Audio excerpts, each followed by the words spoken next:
अब हम लोग देखेंगे आर्किमिडीज प्रिंसिपल, आर्किमिडीज का सिद्धांत। ये आर्किमिडीज कौन थे? आर्किमिडीज नाम है साइंटिस्ट का, उन्होंने कुछ सिद्धांत बताए। अब हम लोग उसके बारे में पढ़ने वाले हैं, उन्होंने बताया क्या।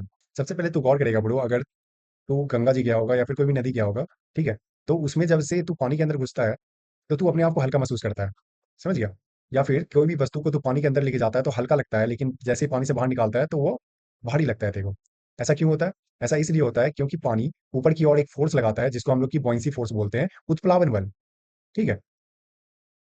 तो इसी फोर्स की वजह से हम लोग को हल्का महसूस होता है। तो आर्किमिडीज ने इसी चीज को देखा और उन्होंने बताया कि जब कोई वस्तु किसी द्रव्य में पूरी या आंशिक रूप से डुबाई जाती है, ठीक है, तो वह ऊपर की ओर एक बल अनुभव करती है जो विस्थापित द्रव्य के भार के बराबर होता है।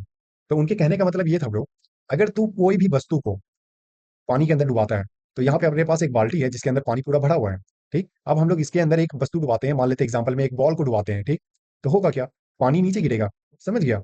तो सारा पानी नीचे नहीं गिरेगा, उतना ही पानी नीचे गिरेगा जितना ये बॉल पानी को हटा सकता है। तो मान लेते हैं बॉल ने पानी को हटाया, कितना पानी को हटाया? इतना पानी को हटाया, ठीक। और इतना पानी का वजन कितना है? मान लेते हैं 1 kg, समझा। तो अब इनके कहने का मतलब ये था, ऊपर की ओर बल अनुभव करती है और जो विस्थापित द्रव्य के भार के बराबर होता है। तो कितना बल ये ऊपर की ओर फील कर पाएगा बॉल, बॉल जब अंदर डाले तो पानी ऊपर धक्का देगा, तो कितना जोर से धक्का देगा, है ना। बॉल कितना बल को फील कर पाएगा कि नीचे से ऊपर की ओर मेरे को मिल रहा है, तो वो 1 kg मिलेगा। क्यों? क्योंकि ये बॉल जब पानी में गया तो 1 kg पानी बाहर निकला, समझ गया। तो वो 1 kg फील कर पाएगा कि नीचे से उसको धक्का मिल रहा है ऊपर की ओर। इसकी जगह पे और तू कुछ डाल दे, ठीक है, तो जितना पानी निकलेगा, मान लेते 5 kg पानी निकला बाहर, तो वो समझ जा कि उसके ऊपर जो फोर्स लग रहा है, बॉयंसी फोर्स, जो कि ऊपर की ओर धक्का दे रहा है, तो वो 5 kg का दे रहा है, समझा। बहुत ही आसान भाषा में हम तेरे को समझाने का कोशिश किया। अब तू बोलेगा कि कौन सा चीज पानी में डूबेगा, कौन सा चीज पानी में तैरेगा, कैसे हम जाने।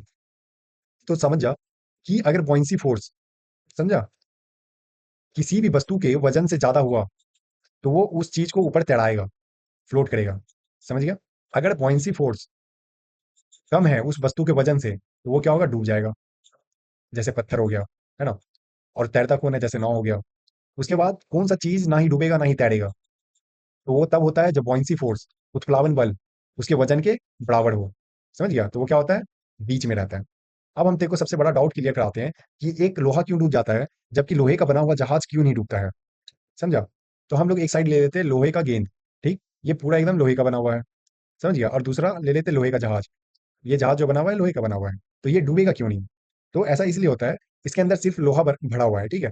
तो ये जो पानी हटाएगा, ये थोड़ा सा पानी हटा पाएगा, समझा। तो यहाँ पे क्या होगा? बॉयंसी फोर्स जो होगा वो कम हो जाएगा इसके वजन के मुकाबले। तो इसका वेट ज्यादा हो गया, बॉयंसी फोर्स कम हो गया, तो ये क्या हो जाएगा? ये डूब जाएगा।